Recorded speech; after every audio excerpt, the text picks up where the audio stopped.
Today I want to talk to you about this guy. This guy is the guy you never want to see again at work. This is the guy that gossips about you behind your back. This is the guy that yelled at you in a meeting. This is the guy who wrote a letter to the COO telling lies about you to try to get you fired so that he could get your job. That's this guy. And today we're going to talk about the effect that this guy has on me, you, your teams, and your organization. So the impact of destructive conflict happens like this. When we're inside of conflict, we move from our safe brain to our threat brain. Some people call this amygdala hijack. I work for the airlines. I don't like to use the word hijack, so I call it cognitive downshifting. But the concept is the same. When we are inside of our threat brain, we move from our safe place, our prefrontal cortex, into our threat brain. So let's talk about a threat. Let's talk about what moves you there. A threat is something that's external to you. It's something that's real, imagined, psychological, social, physical. Anything that you feel could bring you harm is a threat. When we work for organizations, we want to be inside of our safe brains. In fact, to be our best at organizations, that's where we want to be operating, because what we get inside of our safe brains is complex thinking, creativity, rational thought, problem solving, critical analysis, consequentialism. That's what our organizations are hiring us to bring to work when we're operating at our best selves.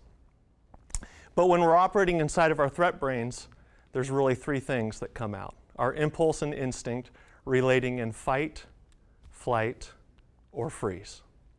I used to see this really play out. I used to teach airline pilots how to fly the Canada regional jet.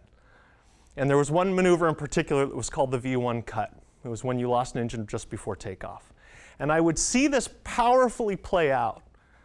People moving from their safe brains to their threat brains. As the maneuver became more and more difficult and things weren't going well, they would start to shut down.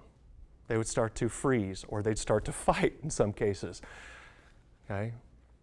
And the reason is it's not just they're having problems with the maneuver, it's the threat of what that means to them. Okay? If I fail, what does that mean? I have to go home and tell my parents I'm not good enough. Maybe I have to tell my fiance I'm not going to be able to work for the airline. Okay? But maybe it's more than that. Maybe I need this job, and if I lose this job because I don't master this maneuver and I fail, I lose my car, I lose my house. See, this is the external stuff around you that's coming in that's threatening your stability, your well-being, your safety, and those are the things that are moving you from your safe brain to your threat brain. But isn't it interesting that in that moment, what I needed from that guy was for him to be operating out of his safe brain, to give me complex thinking and creativity and rational thought, because that's what he needed to succeed. What happens when we're at threat over a period of time? We start to develop protective and defensive maneuvers, right? Because nobody wants to feel like they're always at risk or always at threat, and so we start putting on these behaviors that protect ourselves. And you see these things coming out as aggression or as avoidance, being evasive, being guarded, rebellious, demanding. We all work with people like this. And the problem with that is that brings in an energy shift, right? Because it actually takes energy to invest in these protective and defensive behaviors to protect ourselves. And it takes the energy away from where it belongs. Simon Sinek has a model called the circle of safety. And what he talks about inside the circle of safety is that when people are operating inside of their safe brains, they're able to form a highly effective team, and that highly effective team is able to focus out and engage on the threats around them. So when we think about an organization and the impact this has on the organization, we think about what types of threats might be out there. Maybe it's market pressures. Maybe it's a change in the economy. Okay? Maybe it's a change in the competitive landscape. All of these things are threats that are external to these organizations that people need to be paying attention to every single day. And to do that, their energy and their focus has to be out. Think about this inside of a high-performing team inside of a safety-critical environment. Would you want your two pilots fighting? Would you want the energy placed inward? Or would you want the energy placed outward, paying attention to what's going on with the airplane? How about an operating room? Would you like the attention of the room being protecting yourself against this surgeon who is angry and screaming at you? Or would you like the attention on the patient and their well-being? So this has real cost.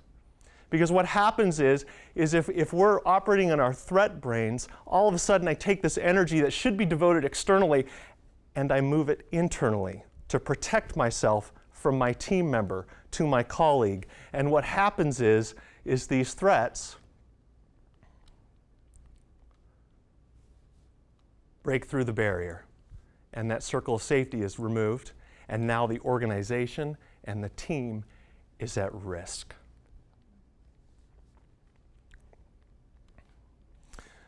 There's a lot of ways to create and maintain safety with the team, inside of a team. And so I thought I would bring one model that you can help people around you be in their safe brains and maintain their safe brains. It's one I've liked for a while. It's called the Think model. And so I would encourage you, as you kind of know now the impact of when we are threatening towards another individual, the impact that has not only on them, but our teams and our organizations, that before we communicate, before we talk, before we interact, we can think. And think stands for, am I about to say something that is true? Am I about to say something that is helpful? Am I about to say something that is inspiring? Am I about to say something that's necessary? Am I about to say something that's kind? Because I am convinced that if we were to all think before we speak, we'd have organizations filled with people working in their safe brains doing great work for the organization. Thank you.